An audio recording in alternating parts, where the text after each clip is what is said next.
Hello, and welcome to a new episode of Ramblings from Two Meddling Kids. I'm Edward Hunt, joined by Mike Cunningham, and we are the Meddling Kids. And today we're going to be reviewing Avatar 2, The Way of the Water. For those of you just joining us, for our podcast, we like to review movies and anything else if we want to expand, but we will never spoil the movie in the first 10 minutes. We're going to give you a spoiler-free review, just what we thought of the movie on a scale of 0 to 5. And from there, you can decide, hey, maybe I should see this, maybe I shouldn't. After giving that spoiler-free review, we're then going to give you a play-by-play of the movie as if you were there with us and just share our thoughts as we were watching it. Sound good to you? Mike, ready to get started? That I am. Let's hear it. Okay, so my review of Avatar non-spoiler, so flat out 3. Okay. I'm not gonna sugarcoat it 3. I think it gave me exactly what I was expecting. Mm-hmm. I tried to be less biased because I have after a decade, I have such a vitriol for the first Avatar. Mm-hmm. But so visually, I knew it was going to be stunning. Yeah. Like that, captivating, all those different things. But story-wise, that's where it failed. Dialogue, that's where it failed. Some of the characters were just like, who really cares? Yeah. So middle of it literally only gets points for me from a visual standpoint. Okay. And the world building, I will give it that. I think it was amazing to be back on Pandora, to see the floating mountains, the great trees, the ocean. Obviously, we get introduced to a different part of it's a moon, but I guess that's still a planet. Yeah. Forest. I'm not a scientist. It's like Endor, kind of, Oh, why would you bring up Endor? And then I got to bring up Leia's planet. You know it's not there anymore because of insolence. But so it was visually that was great to be back on on Pandora, to see the forest and the animal. I think, like I said, visually it was just great. I think James Cameron is amazing at creating these worlds and putting them to film. So like when you get to the sea, I guess to the reef, clans and stuff like that, and seeing the new creatures that they brought up. So there's the whales and the sharks and the new fish and all this wildlife. That was amazing. Just being in the ocean. Yeah. And it didn't look, I'll say this about that. That's Aquaman, but I feel like there was another movie based in the water. Okay. That was just, Black Panther. We're just like, it's so weird for people to exist underwater as if it's regular. Because you're always like doing a body roll. Like the current's just woogity. But I think they did it very well. Maybe because they just weren't, they were in water because most of them, I think that's part of the trivia, most of them had to learn how to deep sea dive. Yeah. So visually just captivating. And like I was saying earlier, like I appreciate this movie for the fact that it brought people, it's going to be one of those that brings people back to the cinema. Obviously after the pandemic and quarantining, Hollywood is basically, it's always been at your home. That was the whole point of kind of bringing the, VHS and DVDs so you could watch movies in your home. And obviously streaming services makes that even easier. But movies like this and Top Gun and Black Panther and Dune, like they bring you back into, because the cinema is a different aspect of movie watching. 4K Ultra HD at home is still not as good as this, right? Yeah. So it's like I can appreciate the movie for that as well. Like truly being in that theater. Now I didn't watch it in 3D because I just refused. But I can imagine being in the ocean in a 3D, with 3D glasses or something like that, really immerses you into that world. Yeah. And I think that's what Cameron really focused on with this film. So like I said, visually it was great. The story was just kind of dull, some frustrating characters. I think the story, they went with more of a coming of age thing. I think the original was kind of like Jake Sully getting you acclimated to this new world, and he's the audience's way in to the people of the Na'vi and stuff like that. But this one, there's still that getting introduced to a new part of the world of Pandora. Yeah, there is a bit of that, but that was like very quick because they're all this. It's just like you went to another state or another side of the planet. It's not all new, you know. So because of that, the storytelling was more of a coming of age thing. It's very more family based. So it's more like a Disney film in that way, where it's like it's for the family. Yeah. Because obviously that nuclear family that he's created in the decades since the original is the main focus. it was weird, the characters that they decided to bring back, but it is science fiction, so you can get away with so much. Yeah, for sure. A little bit, kind of just like, all right, fine, I'll suspend my disbelief for some of this with like the some of the characters from the original they brought back that passed away. No spoilers. No, that's what I said. No names. But yeah. So all in all, 3 visually great, a great cinematic experience. I would definitely say watch this in a theater and in the extra dimensionals if you can afford it. Just to be immersed in the full movie going experience. Yeah. Cool. Yeah, I echo a lot of similar sentiments to Mike here. However, I'm going to give it a 2.5 because of that story element. You walk into Avatar and you're expecting it to be visually stunning. I saw it in 3D and it was really good. Brag. Seeing everything. I mean, no, we get it. You're wealthy. With seeing everything going on and seeing the water scenes, seeing the effects of that were amazing and very good. However, I'll also say a lot of animations have started kind of coming up to that level. Yes. When Avatar 1 came out, that was visually groundbreaking. Mm-hmm. There was nothing as good as Avatar 1. In years since, I mean, you have Love, Sex, and Robots on Netflix. Some of those episodes have amazing animation too, which aren't as good as Avatar 2, for instance, but they're still pretty darn good. Mm-hmm. And you're getting a lot better animation. So it takes a little bit of the niche away from Avatar when you have all these other great animations. So not to cut you off, obviously this is your part, but what I will say is, because you're true, literally the reason why Avatar, the original, did so well is because it came before we got leaned into CGI and visual effects. But because of the animals he created and that's like stuff like that, that takes it a bit above. Mm-hmm. Some of the animals I thought looked a little funky.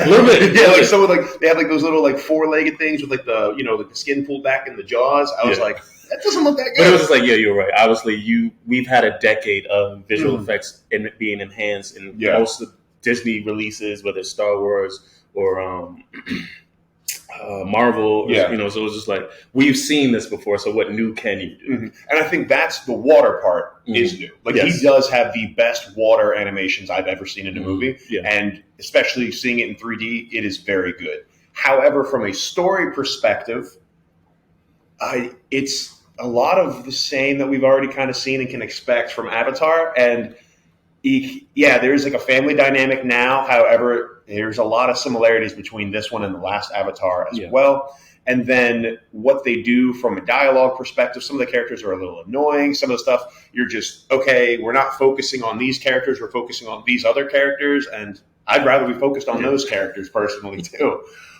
Again, good movie, is worth seeing in theaters as like a visual experience. However, I'm still going to give it a 2.5 out of 5 because there were times, and I'm going to get into it in our actual review. Well, really what it was, I felt some parts of this movie were fast-forwarded. I watched YouTube. Yeah, I think the beginning was fast-forwarded, and then like that introduction into the world of the Metkaina. Yeah. These names, God, I'm going to have a day. It's going to be a little rough on him. But the intro to the Reef Clan was really drawn out. It was like constantly, and then the thing with what was happening with the opposition as well, it was just like, these scenes are like, we don't need this much intro. Like, we already know because this isn't the original, right? You don't have to walk us through why the antagonist hates, Jake Sully. We know. Yeah. And then we understand that they're learning this new world. We don't need this many scenes into it. Yeah. And it was just like so this movie seemed very boring. There was like action flashes and then, because I think that's what it is. James Cameron, as a director, focuses on the visual. It's like a Michael Bay. Yeah. Right, where he's just explosions stuff. And then it's just like, they should probably talk to one another. It makes sense. Yeah, that makes sense. And that's where both these directors kind of fumble. Yeah. Because it was like, you need a story in between the action sets. And with that too, the action, when it was true action, when there was conflict, I watch YouTube videos at like 1.25 or 1.5 speed sometimes, like especially if it's an hour-long video, I'll like fast forward it. Literally watching the action sequences, I'm like, I think they're fast forwarding the scene. Really? I literally felt like in the very beginning of the movie and multiple action sequences, it was going at like 1.25 speed. Especially the contrast being when you fly in and see the beautiful world of Pandora. I wasn't bored, but that might also be because I had 3D glasses on. So I was like, I tried to very much treat it like a cinematic experience, something you can only see in theaters, which it was strong being able to do this. But you have this glorious landscape, this great score, it's like circling around everything. You're like, that's really nice. Oh, action time? Fast forward. Time for us to get back to circling around. So I give it a 2.5. Mike gives it a 3. However, I think both of us can agree, see it in theaters. Oh, yeah, it's a solid movie. Like, it's just, it leaves some to be desired. Suspend a little disbelief. Treat it more as a visual spectacle for me personally. I think that's what when I was watching, like, because obviously so many, either the trailer comes up on YouTube videos and something like that. A lot of the reviews, because they'll do review, like just screenshots of like different reviews from, critics. And the biggest part you get is it's a masterpiece cinematically. Yes. Because and that's, so you need to. We know it's going to be nominated for Oscars for that. Yeah, you need to see it, to actually, obviously, that's the only way you can see a film. When you see it. That's the only way to see a film is by seeing it. Thanks, Mike. If you want a word, get a word. So that is our spoiler-free review. If from seeing this you want to go pause the podcast real quick, check out the movie on your own, we would love for you to do that. Just make sure you come back and then, listen to the rest of what we thought about it. Before we get into background and our play-by-play of the movie, a quick word from our sponsors.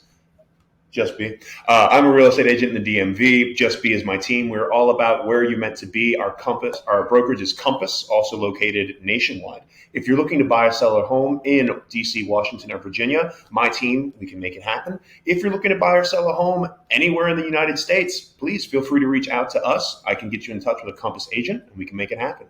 And also, again, we've talked to a couple people now about potential sponsors. Hasn't really been the right fit, but if you're interested, we're down to listen. All right, Mike, let's get started with some background of our thing.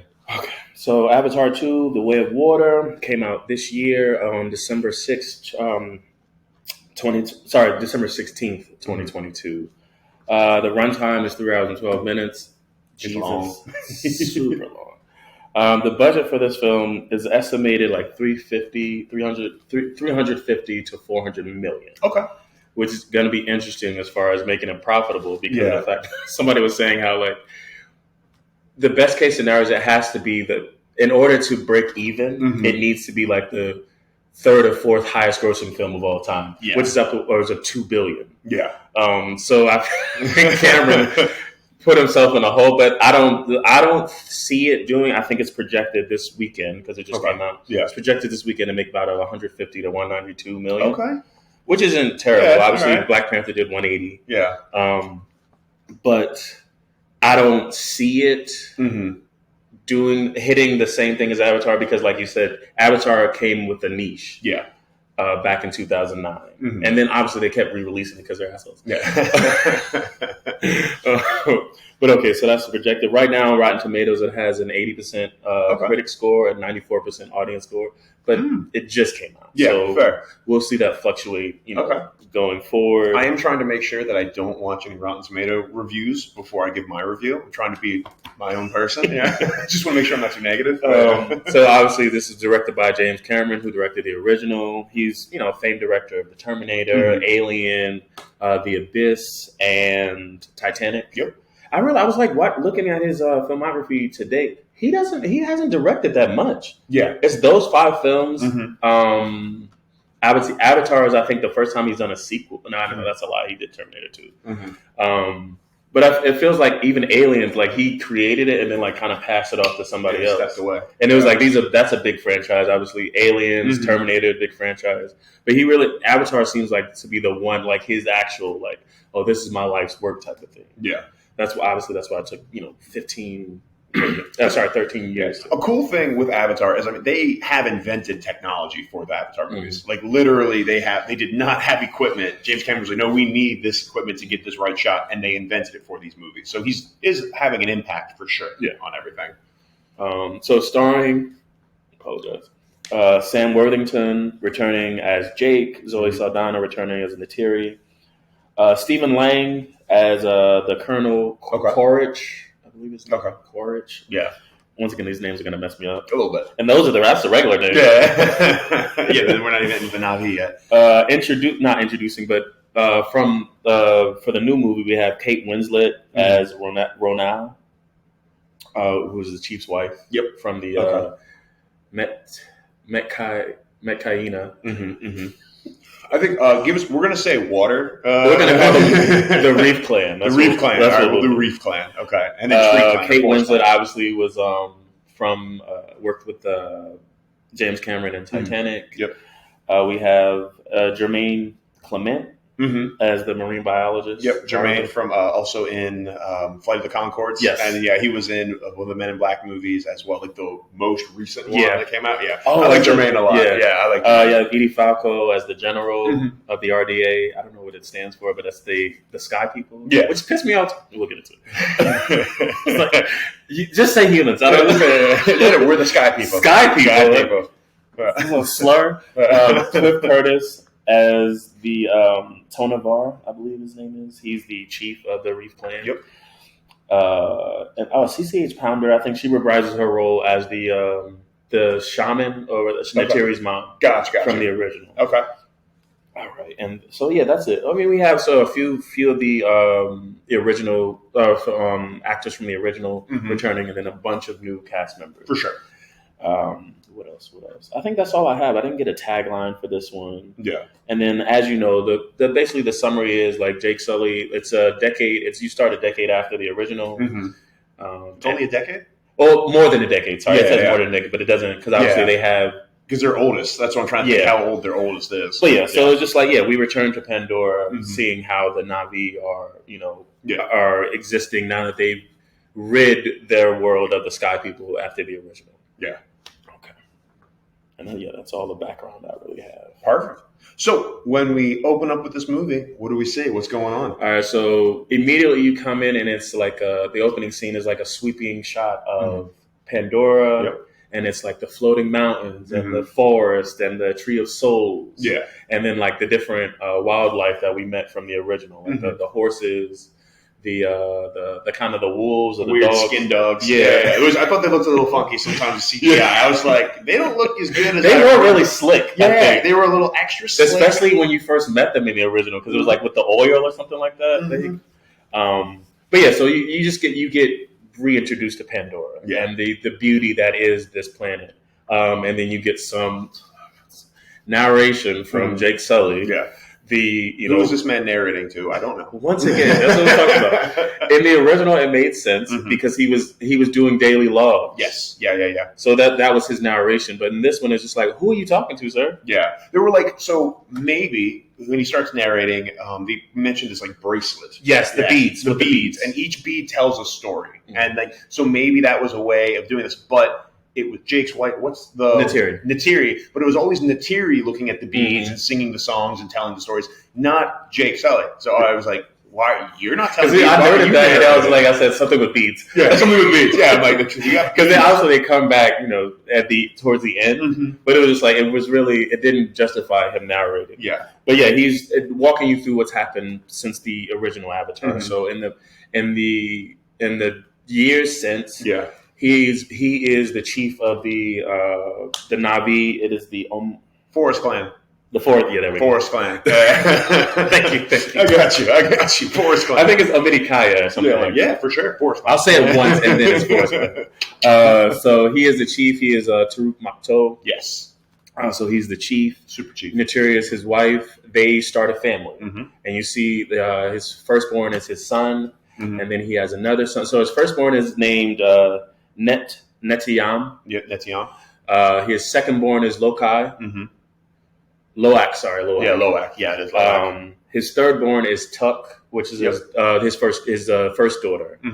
And then you also find out that Sigourney Weaver's character Kiri from the original after magically she passed away in the original. They kept her body in like stasis or like they kept the Avatar in like the Avatar gel goo that they have, and she becomes pregnant somehow and has a baby. Immaculate conception. Yeah.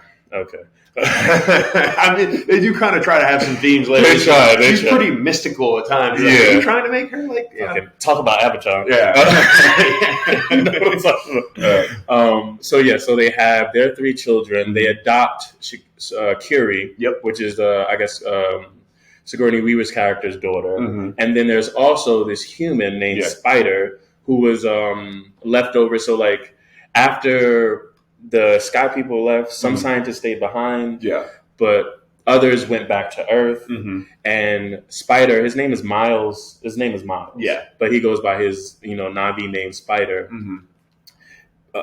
He's left behind because children can't go in cryostasis. So like he's a kind of another family member, but Naturi's kind of like wary of him, because he is, he's human, and because at this point too, you see at the end of Avatar 1, every human except like the scientists who helped them out, has basically left the planet. They've left Pandora. So you have some of the original scientists who don't play a huge part, but you see them every now and then, and then just about every other human has left except for Spider. And so like you get Jake explaining what's happened when he started a family. And then I thought what was very interesting was like at one point, obviously since the Na'vi have their language, Jake speaks English. Oh yeah, that was kind of clever. And it was you see whenever the Na'vi speak, it's subtitled because it's in their language. But he lets you know that as obviously he's a part of the world now, so he's like learning the language. So you see that his boys arguing, and initially it's in subtitles, and then it switches over to English because now he can understand the Na'vi language just as well as he can English. Yeah, because he's narrating this, and he's like, and now I can get it through my thick skull. After a few years, I can understand it just as well as English. And then instead of subtitles, they're now speaking in English. And that was really, it was like the Star Wars thing, this kind of universal language. Why, so many people ask, especially like when it comes to sci-fi, why are they speaking English? Yeah. So it's just like, I think that was a real cool and subtle way so you don't have to, when you're talking to any of the Na'vi, it doesn't need to be subtitled. Yes, agreed. Which was cool. But again, all of this while it was happening, I really felt like 1.25 speed. Yeah, YouTube. It went very quick. And like it was like previously on. Yeah, and not only that, but even looking at like the movements of these characters, like even like when you saw like the wolf dogs running, I was like, they're running kind of at one point, literally. And I'm sorry to keep saying it. Everything, like when I saw people walk, saw people move, everything felt like it was just going faster than it should have been going. Yeah. And like the score almost didn't match up, in my opinion. It felt like the music was slower than the sequences that was happening. Yeah. Maybe that's why I noticed it, because the music was like, yay, this is the pace of the music. This is how fast they're moving. And So you're getting that narration from Jake, and then all of a sudden one night he sees lights in the sky, and he knows that. Well, this is 1 year later. No, this is before the 1 year. Oh, okay, got you. Oh, right before. Yes, right. So he sees lights in the sky, and there's like, is that a new star? And he's like, no, the Sky People have returned. Jake be like, Sky People. And so you see different ships entering the atmosphere of Pandora. Yeah. And that's what I'm saying. It's funny that he called them Sky People because they're just humans. They're humans. You know, like, they're humans. Obviously, the Na'vi, because of the fact that they're an indigenous tribe and stuff like that, they might not have the words for these things. Yeah. But you, a human being, knows that they're human beings. Yeah, coming down. So you calling them Sky People is like really weird. I mean, I guess he's learning a language, but still. Yeah. So we see that the Sky People have returned. And then it says 1 year later. And so in that 1 year, the Sky People called RDA. I don't know what it stands for, but they've created a military base somewhere. And then basically you learn that Earth is dying. Yep. And so like now they're on Pandora trying to terraform it or colonize it to become the new Earth. Yeah. But obviously they need to move out the indigenous people or get a control of them before they can really bring over everybody from Earth. So it's a very heavy military presence. Quick question, and because I don't remember from Avatar 1, I only saw Avatar 1 in theaters when it came out. It's been a long time. What happened to the unobtainium? They just yada yada. Okay, got you. Yeah. So it was like in the original, that was the whole thing. Under the tree. Under the tree, it was a heavy register of unobtainium. They were trying to get it. Yep, exactly. But in this movie, they don't mention unobtainium one time at because all. It's a dumbass name. I mean, it's a dumb name for sure. But that was the entire focal point of this. I mean, like, don't worry about it now. We just need to terraform the planet. Yeah. We don't even care about this amazing alloy that does all these amazing things. No, why do we need that? No, keep it moving. Yeah. So 1 year later, like I said, 1 year later, they tell you why the RDA is back. Yeah. They have a different mission now. And then you get the resurrection of General Quaritch. Yes. From Colonel. Colonel. So, like, before the final battle from the first Avatar, all of his Marines they uploaded their consciousness to, like, basically a hard drive of some sort. Yeah. So, in the event that they did pass, that they could recreate them as Na'vi now. So like now all of these Marines from the original are now Avatar. Yes. Yeah. Because the original bodies are dead, but their memories are implanted. I'm not gonna lie. That speech he gave, and he gets his memories because he wakes up in the Avatar form, Colonel what's his Quaritch. Colonel Quaritch. He wakes up in Avatar form, freaking out, but then he settles down and he's watching this video of a human Colonel Quaritch. Yeah, it's kind of an inspiring speech. I'm not gonna lie. When he's just like, "We do this," he said, "Marines never die. Marines never die. Semper Fi." And I was like, okay, like, I support you, sir. I'm just like, wait, no crap, bad guys. I would ride into battle with for you right now. I got you. Wait, crap, no, bad guys, bad guys. All right, and I'm just like, well, let's hear him out. I'm like, hey. Yes, he tried to murder and then there's this people, but let's hear the guy out. That was a nice speech. But yeah, so like they've been awoken, and now they have a new mission to capture Jake Sully because he is Taruk Makto. He is the chief of the forest clan of the Na'vi. Yeah. What did you feel about the fact this guy came back as a clone Avatar? I thought it was, once again, it's sci-fi doing what the fuck it wants.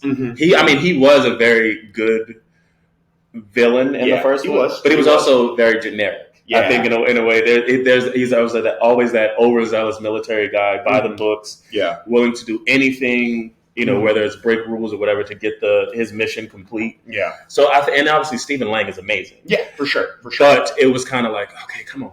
Like there could have been other, because it was like I think that drove the story, because otherwise there was no actual quarrel in the film. Yeah. If the antagonist didn't have a personal vendetta against Jake and his wife and the family, the movie wouldn't have happened. It would have literally there would have been no obstacles or anything like that. So I think they were kind of, since that was a story they wanted to tell, they were kind of forced to. Yeah, they're like pigeonholed. That makes sense, because in a lot of sci-fi, you see clones come back all the time. I love sci-fi. It's either clones or fucking twins. I mean, this one had twins in it. Yeah, exactly. So you see this all the time in sci-fi, but I never feel quite, I don't know, it felt a little different seeing it here, where I was just like, you didn't need to do that. Yeah. It could have been someone else, versus when I read But that character drove the plot. I realized that. Exactly. Yeah, no, as you said, and that's a good point, is if you didn't have that personal touch to it, it would have just been, it would have literally been a Colonel Quaritch. Would have been another Colonel Quaritch clone, but not an actual clone, just another generic military guy. Yeah, another generic military guy hunting him down. So having it actually be Colonel Quaritch did actually give it a personal feel to it. So you kind of had to do that. Okay, fair. And so once again, it's a year later. His Quaritch team has been assigned to kill Jake. Yeah. And in this year, since the RDA has established a military base on Pandora, Jake has been doing ambushes for some of the convoys for the weapon supplies and stuff like that. And so we see them on one ambush. Yeah. So he's taking his people, they blow up the train, and they get all of the weapons to defend themselves. Yep. And his two sons, older son, younger son. Loak is Loak's the so firstborn, secondborn. Yes, let's do firstborn, secondborn son, because that matters too with the trope of the firstborn son and secondborn son in this movie. So you see Loak, the second. Yeah, we'll do secondborn. Then. Yeah, secondborn. Makes it easier. Yeah, firstborn, secondborn. Yeah. Secondborn is both of them are basically scouting just to see if there are reinforcements coming in. But the secondborn being this kind of not hot-headed, but kind of prove himself constantly. Exactly. Because you do see that disparity between the firstborn, where he's the perfect son. Yep. The secondborn is a disappointment. Yeah, and Jake Sully kind of raises his kids as a soldier. Yeah. Jake Sully is a soldier, or he was a soldier, and then so he raises his family. And even that's interesting because I guess even though they weren't at war before the RDA came back, he does go back into that. I mean, they're not at war because it's just like random guerrilla attacks or whatever. But yeah, so. The two sons are scouting, and the younger son is like, well, let's go down there. Like, obviously, there's nothing up here. The mission's done. They want to go down and see what's happening. As Jake and his group are collecting the weapons. Yeah. And because they abandon their post of scouting, they don't see that another, reinforcement ship has come. Yep. Yeah, and luckily, I think Natiri takes down the ship. Yeah. But it almost ends in a casualty with one of the sons. Yeah. And so like they go back to, their forest home and kind of Jake scolds his son, like, what were you thinking? Like scold secondborn, but also the first one was like, why do you let him, because you do see this, even though he is the eldest, he does kind of just go along with because it seems like he's like too impetuous. You can't contain him. Yeah, you can't stop him. The only way he can stop. The only way firstborn can stop secondborn is by physically restraining him at times. Because secondborn, if he gets an idea, he does it. Yeah. And so you see Natiri kind of saying like he's just trying to. I guess he's just looking for your approval or something like that. And so so they go back and then. But I guess now is when they released the Colonel and his old Marine. Yeah, right? So that was another thing. So like the Colonel he's landed on Pandora and he's getting briefed, and they try a mission because of the fact that the RDA can't infiltrate anything on Pandora outside of their base because they're humans. It triggers a response from the like all the animals, all the plants are alive. Like, I assume from the original where like the wildlife saved was a different siege. They saved the battle against the humans. So like anytime there's a human interaction, like they're just flying through, you get like 10 minutes, and then here comes the wildlife to protect them. But so now that the Colonel and his team are Na'vi, they can infiltrate without being detected. Yeah. And so it makes their job a little bit easier now. But they still have to find Jake. It's an entire planet, obviously. So they don't know exactly where. Yeah. And also before we jump back to the Colonel, we see the kids. So you get introduced to Spider. Yep. And then like the kids go to, I guess, where the humans are staying in a shack, because you just see it constantly. Human beings cannot breathe the air. Yes. On Pandora. So that's why they always have those face masks. Yes. So that's what Spider's saying. He was like, the fact that I can't. You can at least breathe, like the Na'vi can breathe the human air for like X amount of time. Yeah. But he can't, like the humans can't breathe their air for more than 10 seconds. Yeah, because again, if I remember correctly, the Na'vi are silicone-based life forms and humans are carbon-based life forms. And that was explained in the first movie. So fun fact, periodic table, everybody. You got carbon is right here, silicone's right underneath it on the periodic table, so it has the same number of electrons. So it is very possible that there are silicone-based life forms somewhere out on the planet. But instead of breathing oxygen, now I think nitrogen. They've been breathing nitrogen, which obviously humans can breathe a little bit, but not a lot. And so I think that's kind of how that is. I haven't looked at a periodic table in like a year or two, but pretty sure. Thank you, Bill Nye. But yeah, but I also only bring this up in this lab with the scientists, because you see Sigourney Weaver's character is in a tank, and you see Kira kind of trying to connect with her. Yeah. She's like hugging the tank. I was like, really? And then also you get backstory on Spider, and you find out that Spider's father is Quark. Yes, but they didn't full out say it initially, but it was just like, because it was this whole thing. It was like, I don't know who my dad is. Yeah, exactly. Why do you keep bringing up dad? Yeah. It's like, okay, here we go. He was like, sometimes it doesn't. You shouldn't know who your dad is. In my notes, I'm like, Spider's Colonel. Because immediately it jumps to the Na'vi version of Quark. And it's like, subtlety. Thank you. Subtlety. Yeah, absolutely. Because I am a dum-dum, so I would have got it. So, like you said, Quark's team. So they test out whether their team is going to trigger a response from nature, and they don't. Yep. So they land and they scope out the area from the final battle scene from the original. Yeah. Where Quark is trying to kill Jake because he's in this mobile shack. Yeah. And so they find the mobile shack and they find Quark's dead body. Yep. And they get a reading on, because it was like taking the last, the last recordings from Quark's, like the quad, his suit, the quad suit that he was wearing. Yeah. Because of the fact that, like we said, after they wake up Quark as a Na'vi, he has the memories from up until he made the recording. Yeah. Or they did the scan. But the last battle, he has no idea. Yeah. So in the last battle, he sees that Naturi was the one that killed him. So this is, once again, his vendetta. He already had a vendetta against Jake. Yeah. Because Jake had betrayed him. Betrayed, basically, the military. Yep. By siding with the Na'vi. But now he knows that Naturi is the one that killed him, and Jake was there as well. And as they're scoping out this area, the Quark's team is scoping out this area, the kids in...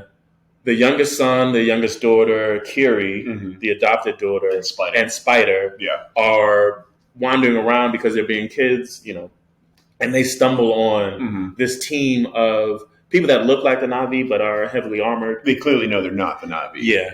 And so they report back to Jake.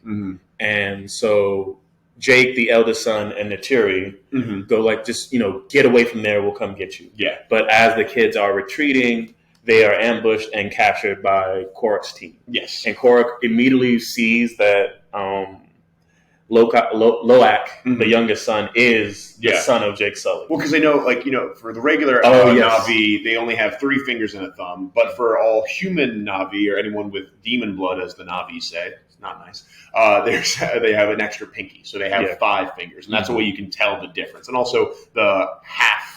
It's basically half-breed. Half-breed any of the human avatars or the recumbents or whatever it is, they were generated by science. Yeah. So they all have basically human hands. Yeah. If I remember correctly, they took human DNA and Na'vi DNA and meshed it, and that's that's how you know. Yeah.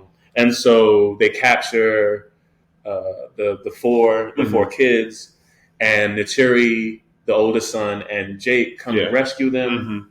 It just decimated him. It was like, once again, like you said, I agree with these action scenes, especially between Jake and Naturi. Naturi was went beast mode. Yeah. I think it is maybe that maternal thing. I mean, she's a warrior regardless. Yeah, for sure. But still that maternal thing. Her bow is vicious, man. Yeah. Yeah. Did she still get saved? Did she get saved by oldest son or second son?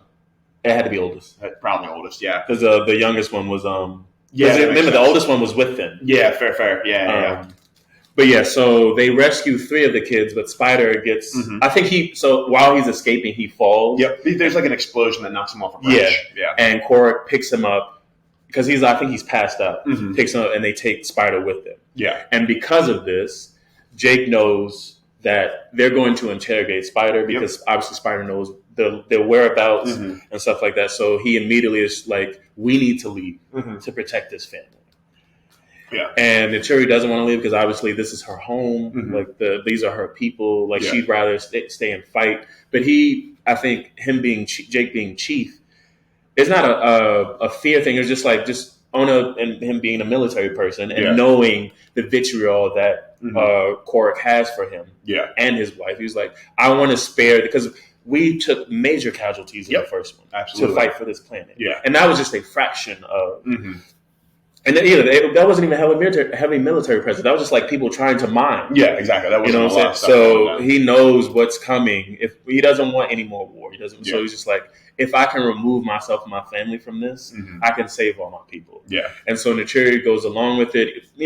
Kicking and screaming, obviously, because she'd rather just fight. Yeah, she's known the Forest Clan her entire life. Yeah, that's what she wants. So he renounces himself as chief, and they fly off to somewhere remote where they can't be found. While this is happening, Spider is, like he thought, being interrogated. Yep. And put up a good fight. Yeah. But while he's getting interrogated, for some reason, and it was like, that's what I think when Quark first captured the kids, he recognizes that Spider is his son. Yeah, potentially. But he's just like, but that was the other guy. He does. Quark does a very good job being like, there's no clone issues. He's like, no, that guy, that's me. He's just like, no, that's not me, bro. I'm good. He's like, is that my son? No. Like, really? Because that is always a thing. And you're right. Like anything to do with cloning, it was just like, anything that came from the original is now they made. have like an existential crisis. Like, I'm the clone, I'm freaking out. And he's like, nah, I'm good. Like the man, like, so this wasn't mentioned. Backtracking really quick. When they find the body, he breaks the skull of the human Quark, and I'm like, okay, all right. Like that was your skull technically? Nah, man, that ain't me. Yeah. So while Spider's being interrogated, Quark stops it, and you know if it's like he's like, let's try the the honey versus the stick. You can see there is a little bit of feeling in his eyes with that for sure. And so like he's like, maybe we can befriend him versus like just breaking him. Yeah. That was a pretty interesting. That was such a weird interrogation. It was like what was it? Clockwork Orange. Yeah, it was like he's like strapped in. He has the stuff on him, and there's like the spinning device going. And she's like, just think of where they are because they have like a visual scan in his brain. Yeah. So as soon as he remembers or thinks of the forest people's home, they can pinpoint. Yeah, because they can just, as soon as you think of an image, they're going to see it on their machines. And like apparently, it's also giving him like a bloody nose and stuff. Yeah. So it hurts too, I guess. I don't know. It was actually pretty cool. Yeah. So he decides to work with Spider instead. Yeah. In order to find Jake. So Jake and his family fly off. And they go, and you get more narration somehow. Yeah.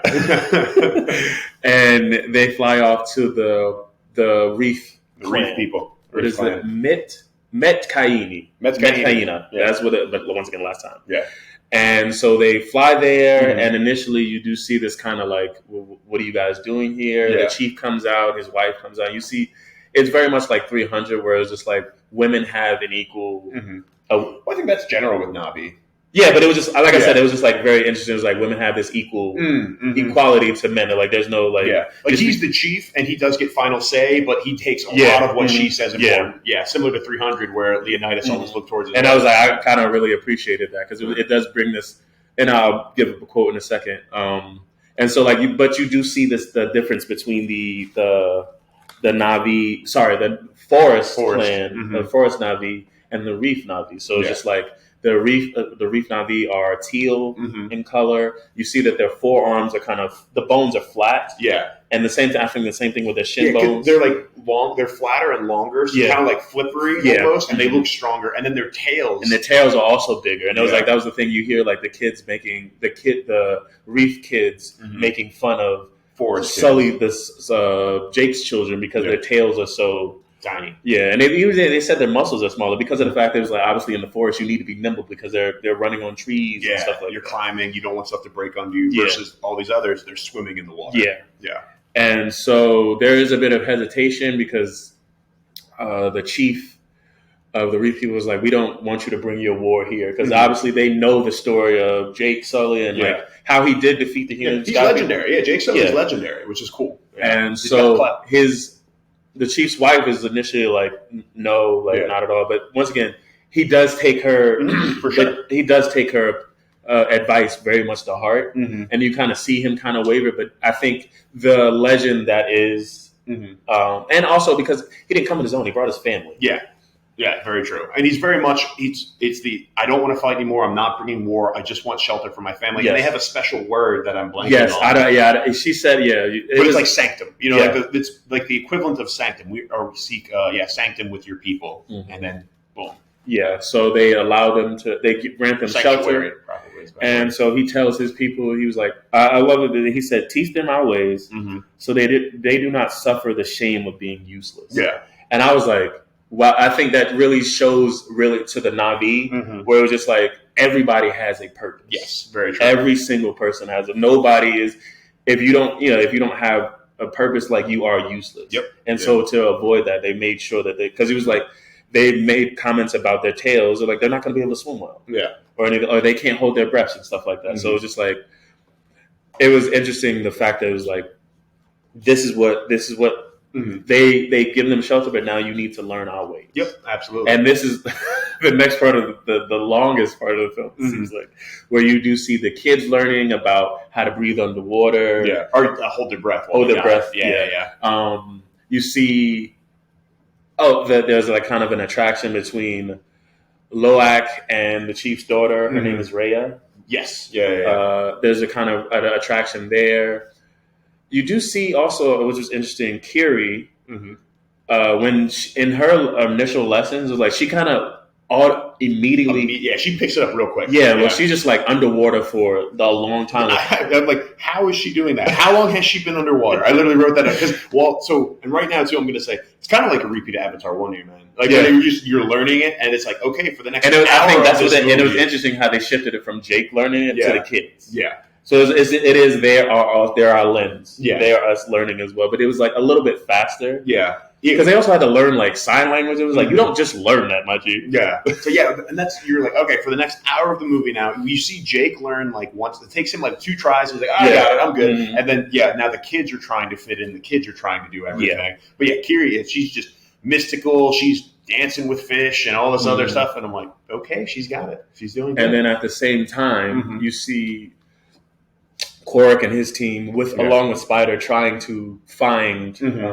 So their mission now is to blend in as the Na'vi. Yes. So that means they need to learn the language. They do the ritual where they get their own dragons. I can't remember. Bird dragon. Yeah, I can't remember the name of them, but like you do see him going through that. They were initially trying to tranquilize them. Yeah. But Spider laughs at so he was like, Quark goes, did Jake Sully do this, the hard way? The hard way? Then so will I type of thing. Yeah, so it's like, as you see the Sully clan learning the ways of the Reef people, so is Quark learning the ways of the Na'vi. Well, it's like he gets like one scene, and then we don't see we don't see Quark or any of the human military for like 45 minutes. And I'm like, okay. And I obviously I don't know the exact time frames. I didn't have my phone. I don't look up my phone in theaters, but it was like okay. The middle of this movie, you don't really see any of the humans, and they're just learning and doing their thing.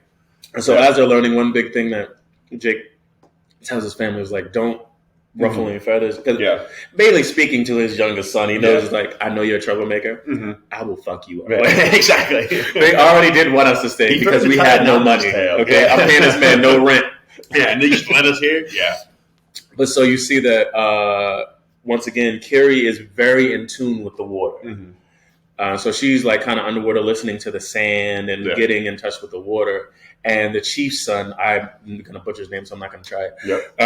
The chief's son and his friends kind of come and like start making fun of her because they call her an alien because, like we said earlier, you can tell the difference between a hybrid Na'vi and I don't say original, but but like the ones that does not have any human in them. Yes, human DNA. So Loak comes to her defense, and then his older brother comes and really kind of calms everything down and says like, "Don't ever make make fun of my sister." It was pretty like when the older son comes in, he's like, "Nah, end this." He was like, "Do not talk to her. Don't make fun of her." Very much like his dad. I think it was like older son is pretty cool. I think he was cool. I think it was like it was interesting to see that dynamic because I see that with my brothers, right? But it was just like the older son is like the dad now, like how Jake was after the original film. So he's a chief now, he's a father, so he's a lot more level headed. Yeah. And then you see the younger son being like Jake at the beginning of Avatar. Yeah. Where he was just like kind of headstrong, not thinking anything like that. Yeah. And so they go to walk away, and then the chief's son says something. He still calls him like a freak or something. And keeps making fun of him. And Loak goes back, and he was like, because they make fun of his hand. A cool scene. That was so funny. I feel like I've seen it before. Yeah, I like that scene a lot. So like he goes back, and he's like, "What did you say? This funny thing I could do with my hand?" And I thought it was going to be like the middle finger. Yeah. I knew what it was going to be. Yeah. So like he balls it up. He was like, "Look," and then he just punches. Yeah. Because of the fact that because the Reef people, their hands have fins, I don't think they can make a fist. Yeah, I don't think they can do it. At least not a fist like that. He's like, because see, you know what I can do with this? Called a fist, bitch. Bam! And he just pops him. Yeah. So like they start fighting, and it was like even the older brother's like, but it was like it wasn't annoying. Yeah. But it was like, here we go. Yeah. But he was down for it. He was like, the older brother's like, I did tell him to stop fucking talking to us. And then you see Kiri, she's watching all of this, and like initially it's like stop fighting, but then even she's laughing. Yeah, she's because it's like even though they're fighting, it's not something that's going to be deadly or anything like that. Exactly. But you do see that it's a children's squabble. It really is. Yeah. Yeah. So Jake tells Loak to go apologize. We're not trying to ruffle feathers, like anything like that. And also the chief's son. Yeah. It could have been anybody else, but it's the chief's son. Yeah. Yeah. So reluctantly, Loak goes back and he apologizes. He's like, "I'm sorry, I hit you so many times." Well, before we get to that, really quick, and he tells the younger son to do that, and the older son, he's like, how the other guys look. Yes. That was that being a dad. I think I'm like, good parenting right there. Because he's like, how do the other guys look? I don't want you guys getting in a fight, but did y'all win? Yeah, but y'all won, right? Yeah. He's like, and the guy's like, worse, way worse. And he's like, good. All right, get out of here. Well, obviously, all they're doing is pulling tails. Yeah. Jake's kids are throwing nothing but haymakers. Yeah. But so Loak goes to apologize, and the chief's son is like, "Water on the bridge, we should be friends." He was like, "Do you want to go out hunting with us beyond the reef?" I was very annoyed at this part. Yeah. So initially, they hit him with because Loak is like, "No, like I shouldn't go." And then the chief's son is like, "Oh, I thought you were your brother." Yeah. Maybe we're talking to the wrong brother. We're talking to the wrong brother. Yeah. And so like obviously that gaslights him, and they go out like beyond the reef. And so they go underwater and they tell him to go call out the fish, and like he's on his own, and they just laugh at him, call him a moron, and just abandon him. Yeah. And leave him stranded out beyond the reef. So like as he's like he goes back looking for them, and as he doesn't see them anywhere in sight, and as he's looking, he gets attacked by this shark. It's a shark. Yeah. Basically. Pandora shark. Yeah. And so like he's on his little like water dragon that they kind of tamed. Yeah. But his water dragon gets injured and kind of runs away. So now Loak is just in the water on his own.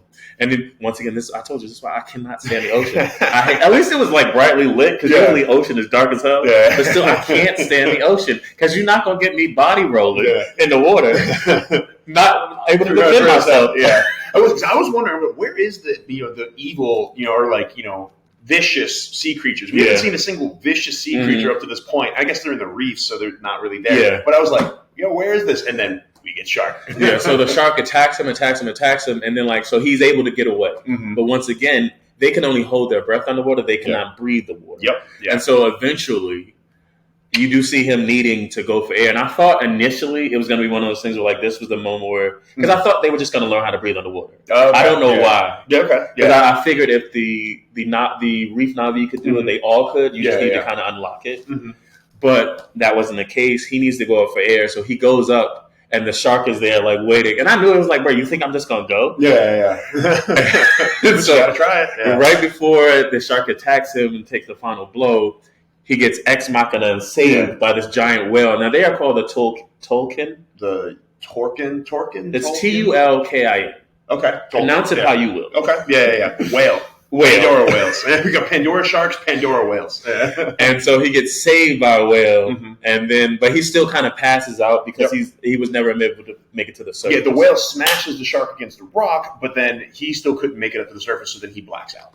And so he wakes up and he thinks he's on a rock and he's actually on the whale. And so he thanks the whale for helping him. And it was like, this is where you see like the whales on the reef are very intelligent. Yeah. And they're able to communicate with the reef people or just with the Navi. Yeah, with the Navi.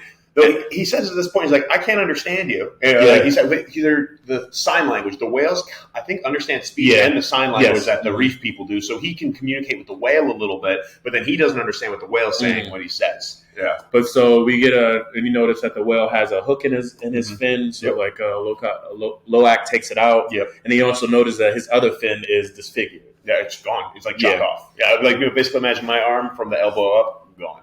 Yeah. And so the whale, his name is Payakan. Yeah, Payakan. So he takes him back to his family, and now you see like they're freaking out because the chief's son has returned and he gets in trouble. Did the chief's son know there was going to be a shark? I don't think so. Okay, I think they just wanted to leave him out there. Yeah, give him the benefit of the doubt. Yeah, and like, he can make it back because we just left him out here. But you got to know, dude, there's a shark out there. Like, come on, man. And so now the reef people are like freaking out because they know that Loak is beyond the reef. Yeah, he hasn't returned. It's nighttime. Yeah, so like he returns and he's getting scolded by the chief because like they don't go out beyond the reef. Yeah. And Loak takes the blame. Yeah, Loak takes the blame for the chief's son because the chief just assumes that rightfully so, that his son took him out beyond the reef. Because how would he know that? Yeah, exactly.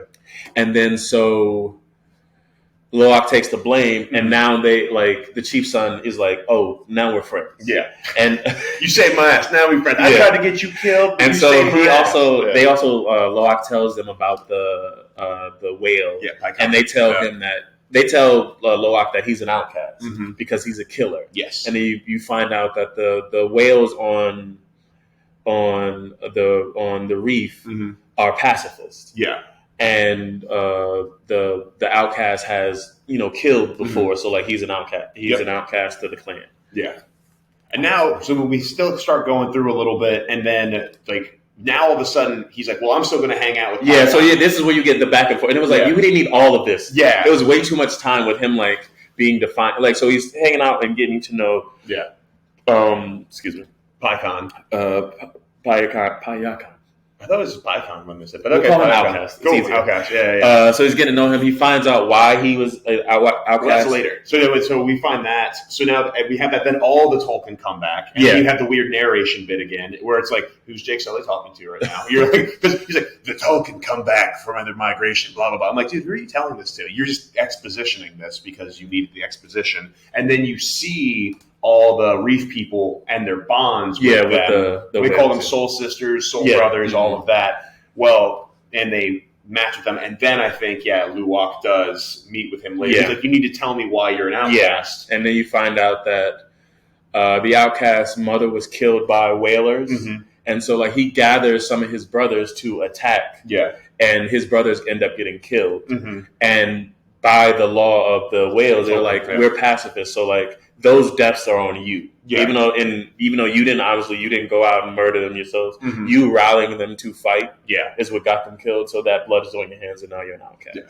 And around the same time too, I don't remember the exact order, but this is when the thing happens with Kiri, right? And I was like, that's next. Okay, that's next. Okay, and so Kiri, they take the kids to the tree of the Reef People's version of the Tree of Souls. Yeah. While Luwak is hanging out with Payakan, then they take and doing his thing. All the other kids are with the chief's children, and they take them to the equivalents of And so like Kiri latches onto the Tree of Souls, and she gets a kind of an exchange with her mother, right? So as the original, a human version of Sigourney Weaver, and then as the Na'vi version of her. And then all of a sudden, she starts convulsing. She has a seizure. Yeah. And so they take her back to the clan. And Jake, this is when Jake calls in the scientist from the Forest clan. Yeah. And he's like, "We need a doctor." Yeah. And so Norm from the original and one of the other doctor come to try to help her, but they can't. But they also tell her that her interaction with the Tree of Souls. If it happens again, she'll die. Yeah, especially if it's underwater. Yeah. And so this is where you get the chief's wife.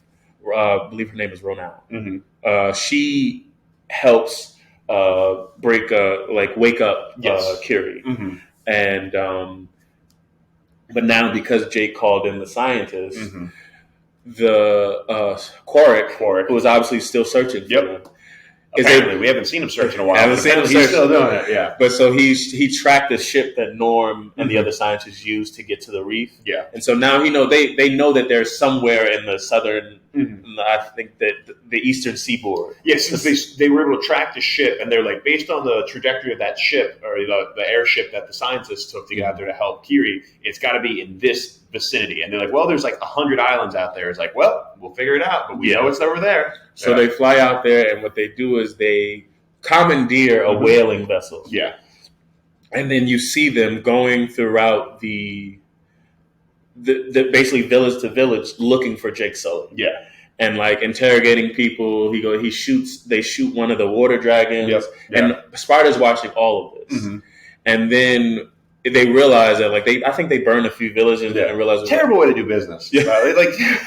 But you think they would really learn, man. Like, you want everyone to unite and go and try and kill you right now? Okay, why are you burning down all these villages? Yeah. And so, but I think it's also because of the fact that, and this is why the first one didn't make sense. The military has guns. Yeah. Yes, they have their bows and their spears, but it's just we still have heavy artillery. Yeah. And so Quark is getting frustrated with not being able to get answers. So he's with a whaler ship, and the whaler keeps talking about how he has a quota to fill. Yeah. Yes, he's helping them out, the military out, but he was like, we still need to get our quota. Yeah. And so he's like, perfect, that's what we'll do. So we've spoken on before how all the whales, the Tolkien, come back after migration. Yeah. And the whalers know not to hunt the Tolkien when they went after migration because it's within the reef. Yeah. And the reef clans will be aggressive. Yeah. They hunt the Tolkien when they're like way farther south. Yes. Yeah. And so Quark is like perfect. He's trying to draw out Jake Sully. And so they hunt a Tolkien mother and the calf. And then Spider's watching it and seeing how, obviously it's whaling. It's hunting, an innocent animal. Yeah. So they catch it and they extract this new, the new unobtainium of the movie, which is basically, I guess, some fluid from the brain. Yeah. Yeah. There's like one of the glands in the whale. Like the fluid stops aging completely. Yes. Yeah. And to me, this felt really just like tacked on. Yes. It was just like, what are you talking about? Out of nowhere. So we're like 2.5 hours, like 2 hours, 2.5 hours in this movie. And they're like, yeah, this is the new unobtainium. We do whaling stuff. And I was like, bro, what? It is like, and it does a good job. So this is where Jermaine, his character, this marine biologist, comes in. Also, I didn't really like his character either. It was dumb. It was kind of dumb. Yeah, because he was so anti this, but you're the marine biologist, so like you knew what they were doing. You knew what they were doing. They tried to have his character be like the nice scientist from the first Avatar movie. They just really fumbled the ball here with the whole whaling stuff. And like, I get it. It shows that they're vicious, evil people for sure. Especially because even after they get the gland that comes out, they just leave the whale die. Well, so it was already dead, but. Yeah, that's Quark's mess. So normally they spear the whales, and there's a flotation device to keep them afloat once it's dead. And normally they just sink the whale. Yeah. Well, so but normally they still just sink it. They don't take the meat. They don't take anything else. They just take the gland juice, which stops aging, and then they just sink the whale, which is messed up. Like, I'm a hunter. When you hunt, you take all the meat. You take everything you can possibly use from it. For the most part, like, don't get me wrong, I don't take all the bones from a deer when I kill a deer, but I do take all of the meat and everything that can be used, and then you go from there. And so, like, the fact that they are hunters and doing this and wasting all of that is a true, like, as a hunter, that's very offensive to me, at least. So yeah. So they leave the carcass of this whale as a sign to the reef clan, and the reef people are pissed because the whale that they murdered. And its calf, because the calf will never leave the mother, obviously, was the soul sister of the chief's wife. Yeah. Didn't they also murder like a bunch of whales? I don't think so. It looked so when you go to that like burial, when they find the whale that's the soul sister, it looked like there were like 4 or 5 other. Oh man, I didn't see that. I just remember I thought it was just the one, but maybe, I don't know. But so now the reef clan wants to go to war with him, but Jake knows that this is what Quark wants. Clearly, because they found out that. Quark has been burning down villages searching for him, but the chief has told his people not to give up the location of the Sully clan. But now that they've killed, one of the Tolkien, they're like, oh no, we're ready to go to war. And Jake's like, I don't want war. Yeah. If another Tolkien gets tracked, just let me know and I'll deal with it. Yeah, and because they have the tracking device that goes to the Tolkien. That's part of the hunt is. You track it, and then you know that not when to chase. Yep, exactly. And so they go to the chief is like, fine, and so he tells his people to tell all of the Tolkien to just leave. Yeah, please leave. That like you're being hunted. Yeah, and Loak is like, well, I need to go tell the outcast because nobody's going to tell him. Yeah, because he's an outcast. Yep. And so him being head, so this is where you see the eldest brother like, you can't go. Yeah. And he still goes. So now he's followed by his older brother, his 2 sisters, and Rhea. Yeah. And it was just like, so they go and the outcast has been tracked. And the whalers are on the hunt for him. Yeah. And so like they're trying to rescue, like trying to get the tracker out of him so that he can escape. And they do, but then also you find... Jake finds out, and so now the families, the clan, the Sully family and the clans are now on a hunt to go rescue the children. Yeah, and so because of fucking Lord, God, I hate this kid. Yeah, and so they remove the tracker from the outcast. Yeah, he escapes, but 3 of the children get caught. Yep, and that is Loak, Tuk, the youngest daughter, and Rhea. Oh, Rhea, you're right. Yeah, the chief's daughter. Yeah, chief's and daughter. They find. So this is what like they find out, and that's when they go to ride out to be like, oh no, we got to go get our kids back. Yeah, and so this is where they setting up for this epic battle. And so Quark takes the communicator from Loak to talk directly to Jake, and he's just like, we can end all this. We trade your children for you. Yeah. Mm-hmm. And Jake being very like chiefly and trying to be a pacifist and keep casualties down, he's like, fine, I'll go. Yeah. But the outcast, so as Jake is going to surrender, the outcast whale is like, I gotta do something. Obviously, he's not saying this. Yeah. But he's swimming around very aggressively. He's like knocking into reefs, destroying stuff, and gaining speed. And then he just erupts out of that water and lands on the ship, and just starts demolishing everything. And it was like the Tolkien have very thick skin, so the bullets aren't really doing much. Yep. The only way to get them is like their underside belly is still pretty armored, but if you have an explosive harpoon, that can actually go inside. Yeah. And so this is where this final showdown between the Na'vi and the Sky People again. Well, this is not mainly the Sky People; it's the military, Quark's team, and the whalers, I guess. Yeah, they do fight the reef people that are there, like for a little. No, I'm talking about the Na'vi, the reef people, and the humans again. Yeah. And so like that, because the outcast has attacked the ship, this brings all of the rest of the Na'vi. Why didn't Quark just kill the 3 hostages at this point in time? Once again, like bad guys, man. Like the whole time, it was like he is captured. He literally outside of the eldest son, he captured all of those kids, all of them, and several times he's like, if anything goes wrong, I'm killing the kids. You know my resolve, and no one knows your resolve, sir. You've let all of them go every time. As soon as stuff went south, if I was a bad guy, man, I'm just a super good bad guy. Yeah, I know, right? Yeah, I'm just good at being bad. So there's this epic battle, and you see like the Na'vi using their animals and their resources to attack the humans. The humans like doing the best they can. Humans are getting their asses beat. But exactly. They're also not military. This is a whaling crew. Yeah, they're not a military crew. And so the eldest son goes and rescues the 3 captured. Being the chief's daughter, his little brother, and his little sister. Yeah. And so he tells everybody like to go, but the little brother Loak is like, no, we need to save Spider because Spider is still captured. Yeah. And they saw Spider earlier. Yeah. And so once again, he can't, be the older brother and like, bro, no. And so he does want to save Spider too. He has some feelings for Spider. Some, but it's just like kind of think it out. Yeah. Because as an elder brother, like I had a very rambunctious younger brother, but it was like I was still the leader. Yeah. Like you can lead people younger than you, but like we do follow. There needs to be a hierarchy. Yeah. Because I'm sure I'm trying to make it to the end of the movie. True. But so they go to save Spider. In that rescue, the eldest brother gets shot. Yeah. So they all regroup the family. Like the ship has been disabled. All the kids have been rescued. Yeah. But they go to I guess the family collects. Yeah. And they realize that the oldest brother has been shot, and they're trying to get him help, and he just kind of takes his last breath. Yeah. Oh, that was rough. Yeah, it was because Neytiri, obviously it's a loss of a child, but your firstborn, like so she's just berserk. Yeah.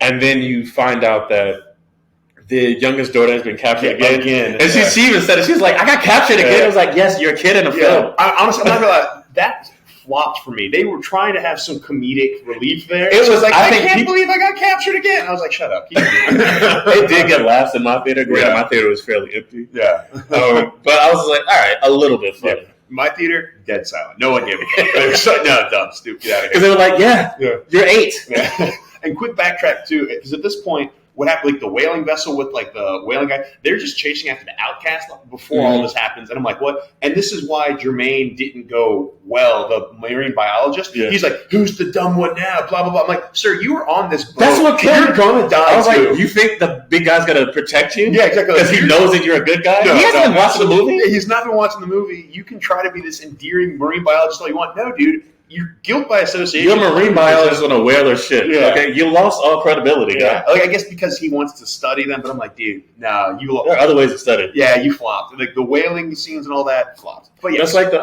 in Obi-Wan. Real quick, how Reva, is that her name from the guy the lady working under Darth Vader? Oh yeah, I think her name was Reva. Yeah, I'm pretty sure. Yeah. So her plot is to work close with the Sith. To destroy a Sith by murdering Jedi. Make it make sense, lady? Yeah, no, like, come on, be better. Yeah, exactly. But anyway, so Quark has the youngest daughter and Kiri And once again says, I have your kids. You know my resolve. I'll kill them. Like, and so now, like, he tells the youngest son to stay with the chief's daughter and the dead older son. And Spider's like, I know where he's holding them because obviously he was on a shipping vessel this whole time.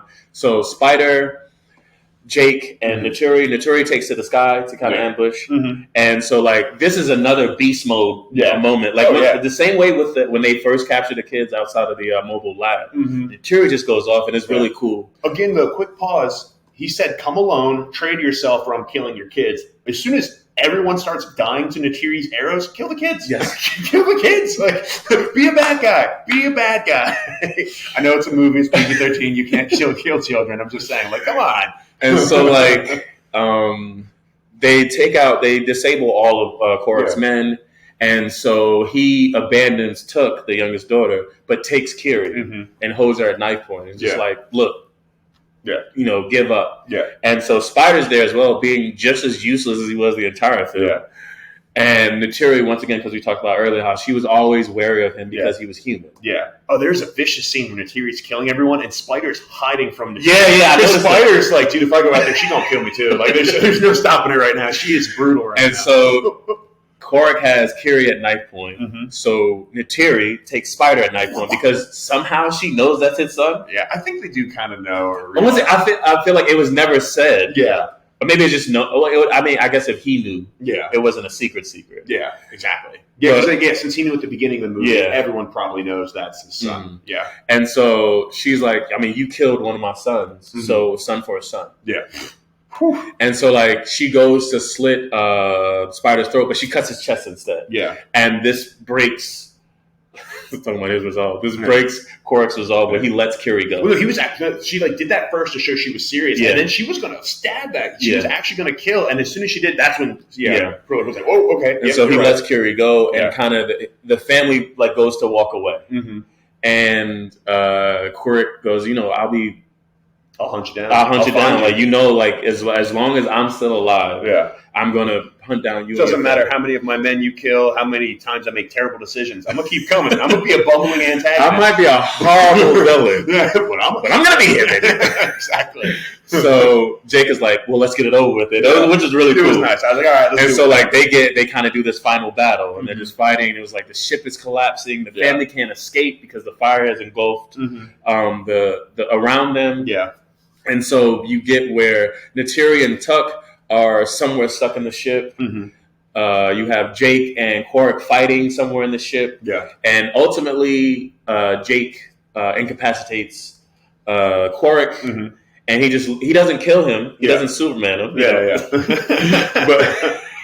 But he does just choke him out and let him drift to the bottom of the sea. Because once again, they can breathe underwater for an X amount of time. I think you brought up the whole science of it. They can't breathe underwater. They can hold their breath. They can hold their breath. Yeah, they can hold their breath. Yeah. But they can't breathe underwater. So it's like he's just leaving him basically to die. To drown. He's unconscious. Eventually, he's going to drown. And then so you see, even though he was told to stay back with the body, Loak has come to rescue his family. Yeah, because what happened is because Kiri's there, she tries to rescue, but Mom and Tuck. Mom and Tuck are trapped somewhere in the boat, and then Jake is trapped somewhere in the boat.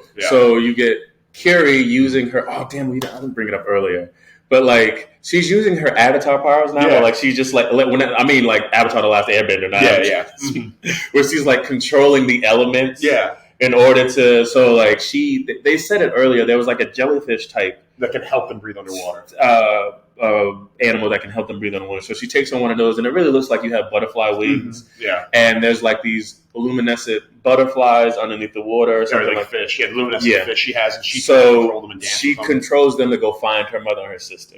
And because her mother, just like in the original, says, "Awa, help us." They're kind of the goddess of the island. The Earth or Pandora mother. And so sorry. So Kiri finds Naturi and Tuck. Loak finds his dad, and he gives him that speech because Jake is like, he's been in a fight with Korik. He feels weak. He knows that he can't hold his breath long enough to actually make it to the surface. But Loak gives him the same speech that Rhea had given Loak earlier about breathing from your diaphragm, like just think like how water is like a way of life, like kind of the way of water, given that whole speech. Absolutely. And so like he encourages his dad to like actually make it to the surface with the help of the outcast whale as well. Yeah, a little bit there. And then also Spider, because he's also Spider and Loak go to look for Jake. Yeah, they're just all looking in general. Yeah. Whoever they find is who they find. Yeah. But they're looking to try and rescue. And so Loak finds Jake. Spider actually finds his dad, Korik. And like for some reason he can't leave him behind. So he also brings him to the surface. And so now everybody's saved. Yes. Which on a quick side note, just because very touching scene of like Kiri finding I can't believe I'm blanking on mom's name again. Neytiri, thank you. It's not Naveed, Neytiri. But she finds them. But she gives Neytiri the butterfly wings, and Loak has to tell Jake the way of the water. And so I'm like, did the parents learn nothing? I'm like, the kids. Jake learned how to ride a fish. Yeah, Jake learned how to ride like the vicious warrior fish. Yeah. But I'm like, did none of y'all really try to learn? Hold your breath or anything? He's like, how often am I going to be underwater, guys? Yeah, I'm just with the reef people. How often am I going to really be here? So I'm like, that was the one thing where I thought about it, and I was like, because she gave the butterfly wings to Neytiri instead of Took, and I'm like, why though? But anyway, very touching scene. I was like, why don't you bring a bunch of butterflies up them? Yeah. But also, that was my thought too. Yeah, I thought there was. What was funny to me though is like, so as the ship is collapsing and rolling underwater, and you see the family like running from room to room trying to escape the water. I was like, y'all can breathe underwater. Like, obviously, I know that they can't breathe underwater. They can just hold their breath. But it was just like, make it lava then. It's like for a certain amount of time you can breathe underwater. Yeah. Like they literally had to breathe underwater to get to the surface after they were found. Each and every one of them. So it's like, what is this chase in water? Okay, they're not breathing, they're just holding their breath for a long time. Still, they're breathing. Damn, they're breathing. But I mean, I guess from that you could say the ship's sinking because eventually the ship hits the bottom of the seafloor, and that's why. And also that's why Jake was able to beat Korik, was because once the ship hit the bottom of the ground, it like shook him out of the lock that Korik had him in, so that he could lock him. But when a ship, fun science fact, when a ship or something big like this is displacing water and sinking, it actually kind of like sucks other stuff down with it. So even if they had swum out at that point in time, I'm pretty sure it might have sucked them down a little bit too. But either way, there were still ways for them to get out. But they all get out. Yeah. Yay. So they get out. The family regroups. Spider brings Korik to some rock, and Korik is like, "You saved me," like or whatever. So he's like, "Come with me, son." Yeah.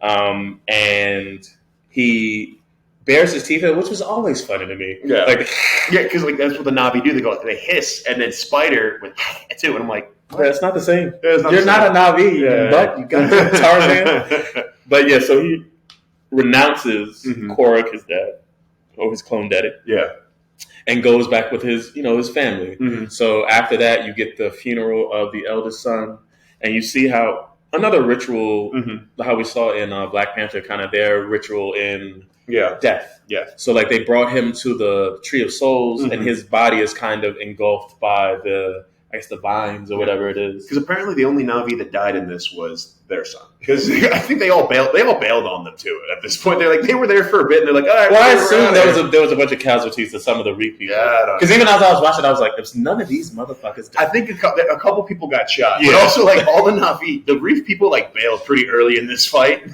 We haven't seen any other Reef people for like a while now. And so you see his body being kind of engulfed by Awa, because that's the thing. We're just like energy is kind of just transferred, And it looks like a bunch of sea anemones. Yeah. And so both Jake and Neytiri link with the Tree of Souls, and they get kind of this last interaction with their son. Yeah. And it was like a scene from earlier when Jake was narrating about becoming a dad and like teaching him how to fish. And so you see Jake re-experiencing that, but knowing that his son is passed. And it was the kind of that question: is that them visiting their actual son, or is it just a memory? Yeah, and that's kind of because like you see him in a few different. Yeah, you see him as a young person in that moment, but also as his elder self. So like, and him not realizing that he's dead. Yeah, he was like, "Why are you crying?" Why are you crying? And he's like, "It's good to see you too, Dad." So so every time they link to the Tree of Souls, do they see? I guess they do. It's a Tree of Souls. Yeah, so but I think it's trying to understand how and I get it's like John Wick, where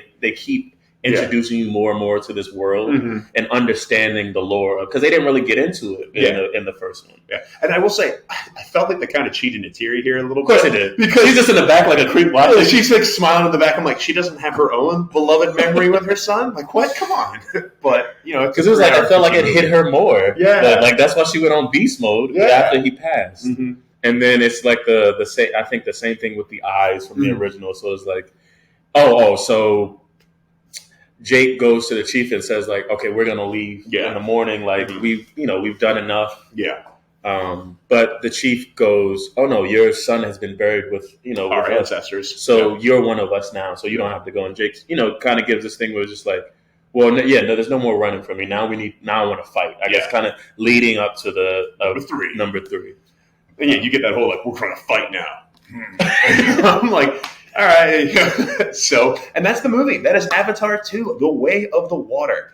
What we always like to do is after we give our full play-by-play is just a quick, Mike, does your original thought, your 3 out of 5, does that change at all with this movie? 3. Like I said, this movie is only getting points for me for the visuals and the movie-going experience that is enhanced by actually seeing this in the theater. Yeah. But story, it was kind of blah. Yeah. Like, I almost increased to a 3. Like when we were talking, I was literally thinking, I was like, oh, you know what? Maybe I can. Because again, from a cinematic visual experience, but then the whole climax end with the whalers, I'm like, nope, you're a 2.5 again. Like there's way too many plot holes, way too much stuff doesn't make sense. No, I don't like I told you earlier, it was just like, they couldn't control Spider. He's a little boy. Yeah. Like literally, he just kind of shook off a grown army man. Yeah, get off me! I'm gonna hit you with the fire extinguisher. There's a lot more to this movie as well. So please, I still think you should see the movie. Honestly, it is a visual experience. See it in theaters. Make sure we're supporting local cinema.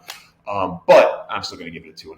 But that is everything from the 2 Meddling Kids. If you'd like to reach out to us, our Gmail is 2meddlingkids@gmail.com. Our Twitter is 2meddlingkids. Same with our Instagram. And we also have a TikTok that we're working on some shorts. We drop Tuesdays and Thursdays and maybe a few more. Mike, how can they reach you? You can reach me on Instagram at Days from Legendary. Awesome. And if you'd like to reach out to me, I'm EdHunt77 on Twitter and Instagram. I have a few things coming up down the pipeline that I'm excited to share with you all as well. But until next time, see you soon. Peace.